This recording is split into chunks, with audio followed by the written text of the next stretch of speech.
नमस्कार सभी साथियों को। एक बार फिर से आप सभी का स्वागत है आपके अपने YouTube चैनल राजस्थान री बातां पर। तो हमने हिस्ट्री की शुरुआत की थी जिसके अंतर्गत हमने 1857 की क्रांति को बखूबी बहुत अच्छी तरीके से देखा था। तो उसी क्रम में हम आज आधुनिक इतिहास का एक और टॉपिक जो कि महत्वपूर्ण टॉपिक है, जो कि राजस्थान का एकीकरण है, उसको हम कवर करने की कोशिश करेंगे। तो राजस्थान के एकीकरण का जैसे सीधा मतलब कि राजस्थान की इतनी अलग अलग, जैसे इतिहास में आप देखते हैं कि रियासतें थी तो उनको एक जगह पे करने का प्रयास किया गया था। ठीक है, तो अब पता है प्रयास करेंगे तो कितना क्या दिक्कत आएगी, लेकिन उस समय की इनकी हम हिम्मत ही मानते हैं कि किस प्रकार से पूरे राजस्थान को एक कर दिया था। तो उसकी शुरुआत जो है वो जैसे हम देखते हैं कि 7 चरणों में राजस्थान का एकीकरण होता है।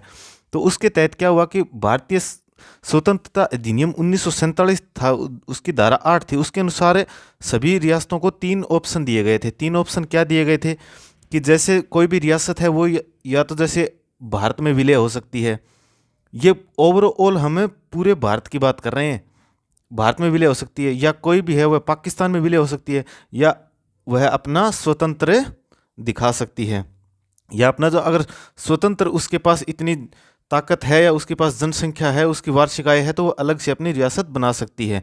जैसे कि रियासती विभाग की स्थापना की गई थी 5 जुलाई 1947 को, जिसमें कि सरदार वल्लभ भाई पटेल थे जो कि उसके अध्यक्ष थे, जिनका कि एकीकरण में बहुत बड़ा हाथ रहा था। ठीक है, और जो वीपी मेनन थे उनको सचिव बनाया गया था। तो राजस्थान का जो एकीकरण है वो मैं बता चुका हूँ कि 7 चरणों में हुआ था, जिसकी शुरुआत 18 मार्च 1948 से मत्स्य संघ के शुरुआत से होती है, जो कि समापन 1 नवंबर 1956 को, जब अजमेर मेरवाड़ा लास्ट में मिल जाता है ना, तब इसका एकीकरण समाप्त होता है। जैसे कि ये क्वेश्चन भी आ जाता है कि इसमें टोटल समय कितना लगा, 8 वर्ष 7 माह 14, 8 7 14, इस प्रकार से आप इसको ध्यान में रख सकते हैं। जैसे कि मैंने ऊपर 3 ऑप्शन बताए थे कि सभी रियासतों के पास 3 ऑप्शन है कि आप क्या क्या कर सकते हैं।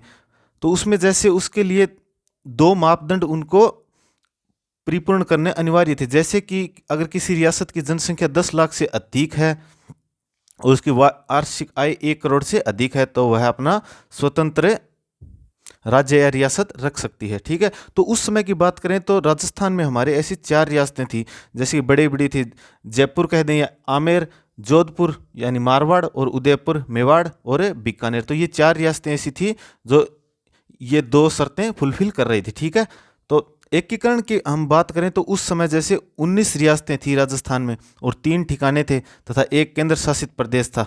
ठीक है, हम देखेंगे अभी अभी बताएंगे आगे।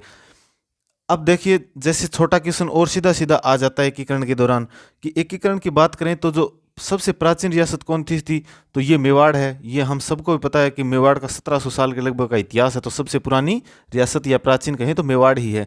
सबसे नवीन रियासत, जैसे कि हम धीरे धीरे आगे पढ़ते जाते हैं तो हम पढ़ते हैं कि 1846 के लगभग झालावाड़ रियासत का निर्माण होता है, तो सबसे नवीन रियासत यही थी। ठीक है, और क्षेत्रफल की दृष्टि से बात करें तो मारवाड़ है जो बहुत अधिक दूरी में फैला हुआ है, जैसे कि ऊपर बीकानेर तक, नीचे सिरोही तक, यहाँ तक जैसे पाली का क्षेत्र हो गया, ये पूरा नागौर, ये मारवाड़ में आता है। तो क्षेत्रफल की दृष्टि से सबसे बड़ी रियासत जो थी वह मारवाड़ थी। और अगर जनसंख्या की बात करें तो उसमें सबसे बड़ी जो रियासत थी वह थी जयपुर। और क्षेत्रफल की दृष्टि से सबसे छोटी रियासत जो थी शाहपुरा थी। ठीक है, जैसे उस समय 2 जाट रियासतें थी, जैसे धौलपुर और भरतपुर, ये जाट रियासतें थी। और एकमात्र मुस्लिम रियासत कौन सी थी, टोंक थी। ठीक है, अब जैसे हम अब इसकी बात करें तो सर्वप्रथम जो बीकानेर के शार्दुल सिंह थे ना, उन्होंने इसके ऊपर हस्ताक्षर किए थे। ये भी आ जाता है कि सबसे पहले हस्ताक्षर किसने किए थे, तो वो किए थे बीकानेर के शासक शार्दुल सिंह ने, और सबसे अंत में किए थे धौलपुर के उदयभान सिंह जी ने। ठीक है, और जो बांसवाड़ा के शासक चंद्रवीर सिंह थे, उनका भी ये जो स्टेटमेंट है ये भी कई बार एग्जाम में पूछ लिया जाता है। जैसे कि उन्होंने हस्ताक्षर करते समय कहा था कि मैं अपने डेथ वारंट पर हस्ताक्षर कर रहा हूँ, अर्थात मैं अपने मृत्यु पत्र पर हस्ताक्षर कर रहा हूँ। ठीक है, तो जैसे ये भी उस समय हुआ करता था कि जो तोपों की सलामी से ही किसी रियासत का वर्चस्व का पता चलता था। जैसे कि जो सर्वाधिक तोपों की सलामी थी वह उदयपुर की थी, और जो किशनगढ़ और शाहपुरा थी ना, उनको इसका अधिकार नहीं था, अर्थात तोपों की सलामी का भी अधिकार नहीं था। तो राजस्थान में एक केंद्र शासित प्रदेश था, उसमें अजमेर और मेरवाड़ा, जो किसी के अधीन नहीं था, जो कि हम पहले भी पढ़ चुके हैं कि पहले मुगलों के अधीन था और फिर जब अंग्रेज आए तो उनके अधीन रहा था। ठीक है, जैसे मैंने कहा कि 3 ठिकाने थे, तो हम देखते हैं कि 3 ठिकाने कौन कौन से थे। तो उस समय जो 3 ठिकाने थे वह थे, एक तो नीमराणा जिसके शासक थे राजेंद्र सिंह, निमराना जो कि अलवर में आता है, ठीक है। यहाँ पर चौहानों का शासन था, चौहान थे यहाँ पर। कुशलगढ़ में जैसे बांसवाड़ा, यहाँ के शासक थे हरेंद्र सिंह, यहाँ पर राठौड़ थे। कुशलगढ़ उस समय इन तीनों ठिकानों में सबसे बड़ा ठिकाना था। आगे जैसे तीसरा आता लावा, उसके शासक थे प्रदीप सिंह, ठीक है। उस समय ये जयपुर रियासत का भाग था, लेकिन आज आपको पता है कि लावा जो है टोंक में है, जो कि सबसे छोटा ठिकाना था, ठीक है। यहाँ पर नरुकाओं का राज था।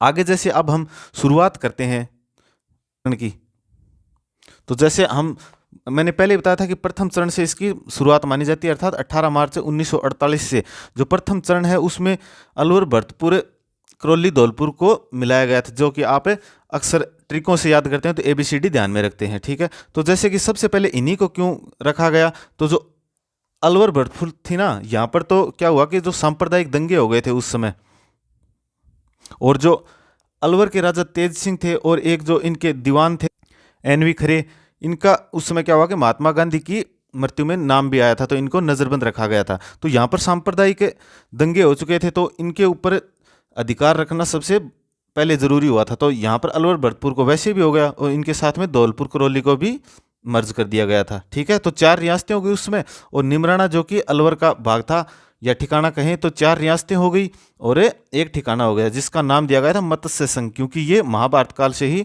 मत्स्य जनपद का एरिया रहा है, ठीक है। KM मुंशी ने ये नाम दिया था मत्स्य संघ, ठीक है।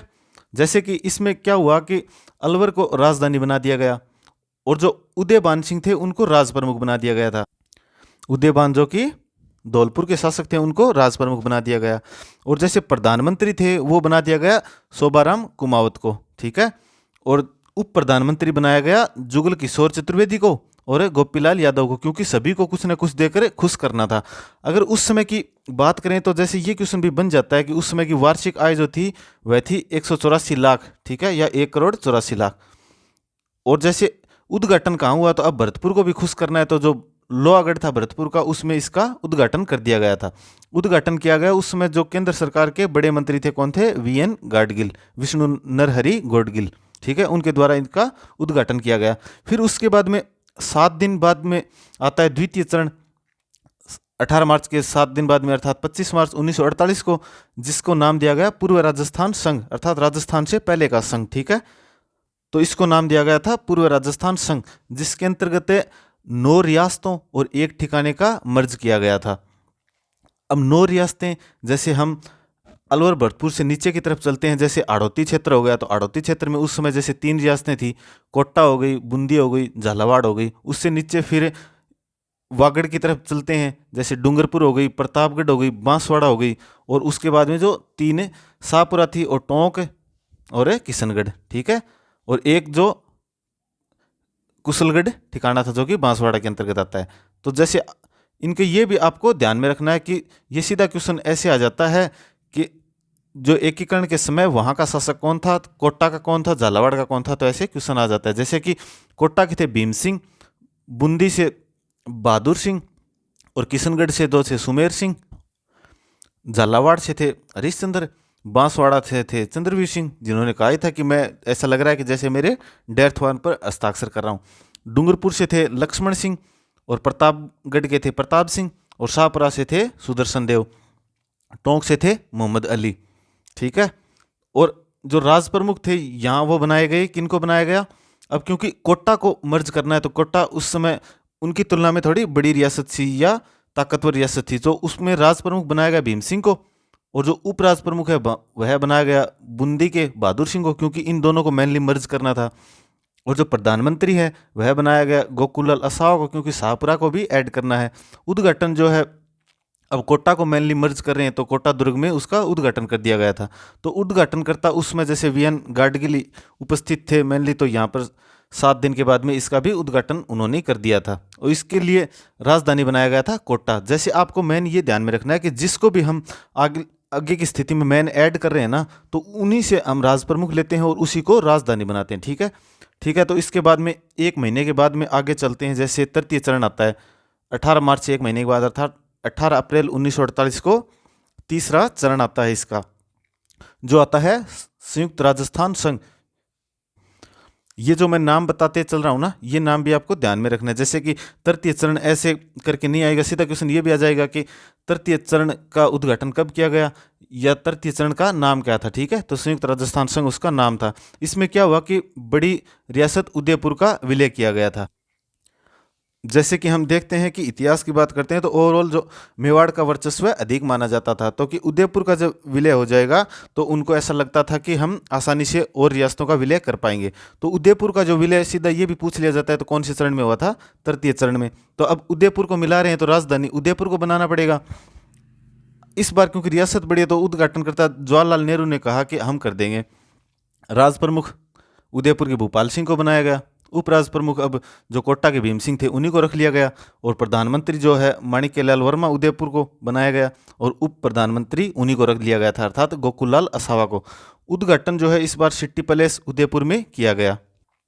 ठीक है, तो हमने उदयपुर को भी मिला लिया है तीसरे चरण में।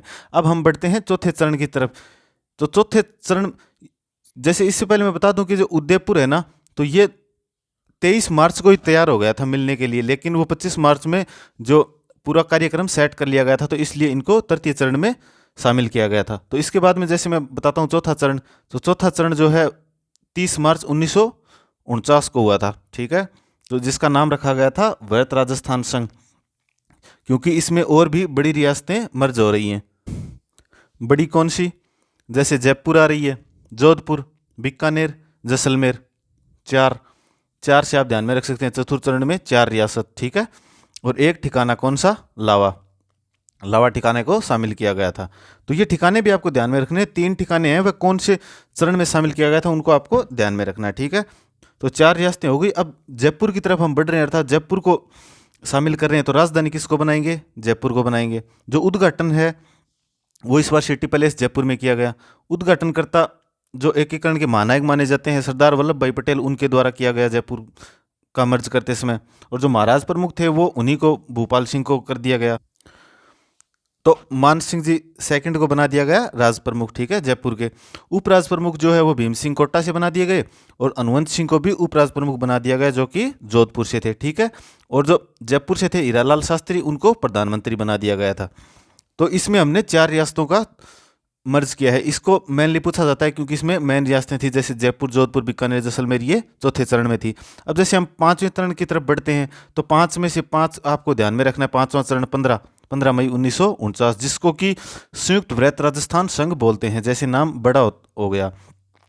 इसमें क्या हुआ कि एक समिति बैठी, कौन सी, शंकर राव देव समिति बैठी, जिसके अध्यक्ष थे शंकर राव, और अन्य सदस्यों की बात करें एक थे प्रभुदयाल और एक थे आर के सिदावा। तो इन्होंने क्या हुआ कि जो मत्स्य संघ बना हुआ था ना, उसमें वृहत राजस्थान को क्या कर दिया, ऐड कर दिया। ठीक है, तो इसमें केवल इतना ही हुआ था, उद्घाटन वगैरह और इसमें जैसे कुछ नहीं हुआ। राजधानी जैसे वही रह जाएगी जयपुरी, और महाराज वही रह जाएंगे भूपाल सिंह, और जो राज प्रमुख हैं वो मानसिक सैगड़ी रह जाएंगे, और जो प्रधानमंत्री हैं वो हीरालाल शास्त्री रहेंगे। ठीक है, तो ये 5वां चरण था।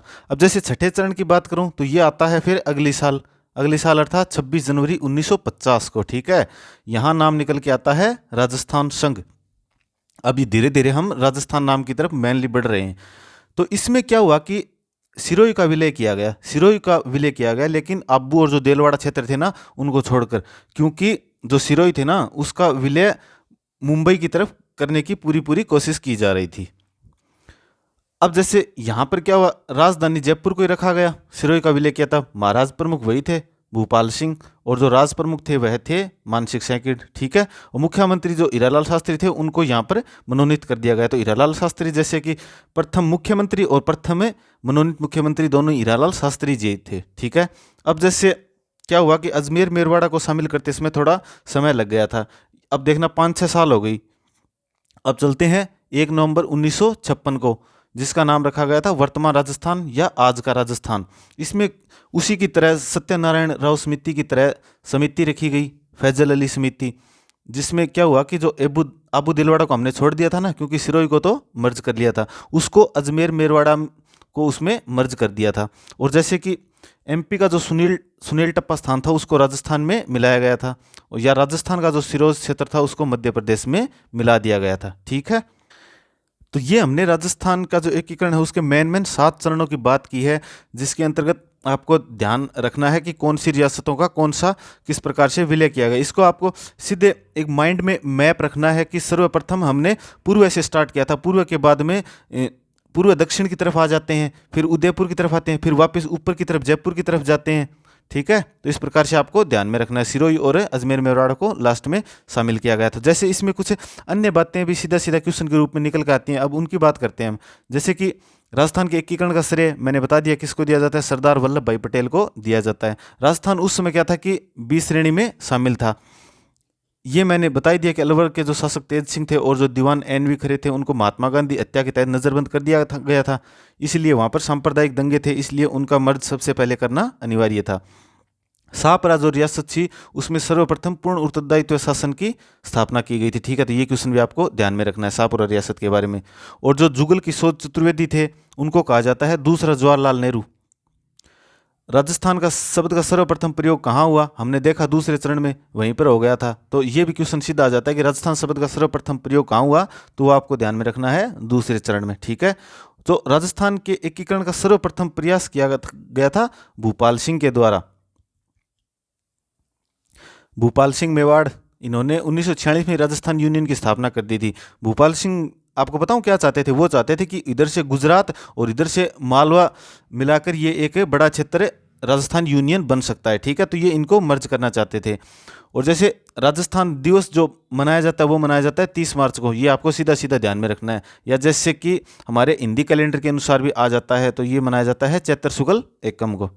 राजस्थान का अगर स्थापना दिवस, ये राजस्थान दिवस है और ये राजस्थान स्थापना दिवस है। जो स्थापना दिवस है ना वो आता है 1 नवंबर को। ठीक है, और जो हनुवंत सिंह थे ना जोधपुर के, वो पाकिस्तान में मिलना चाहते थे। और जैसे जो जैसलमेर रियासत है वो पूर्णतः जोधपुर के ऊपर डिपेंड थी कि अगर जिस रास्ते जोधपुर वाले जाएंगे या जिसमें विलय करना चाहेंगे हम तो उन्हीं के साथ में। ठीक है, तो ये हनुवंत सिंह जो था ना ये पाकिस्तान में विलय होना चाहते थे। ठीक है, और जो धौलपुर अंतिम समय तक अपना विलय कहाँ पर चाहता था, यूपी में चाहता था। यूपी में चाहता था क्योंकि मेनली उनकी जो भाषा थी या जो संस्कृति थी उन्हीं के साथ में अधिक मैच होती थी।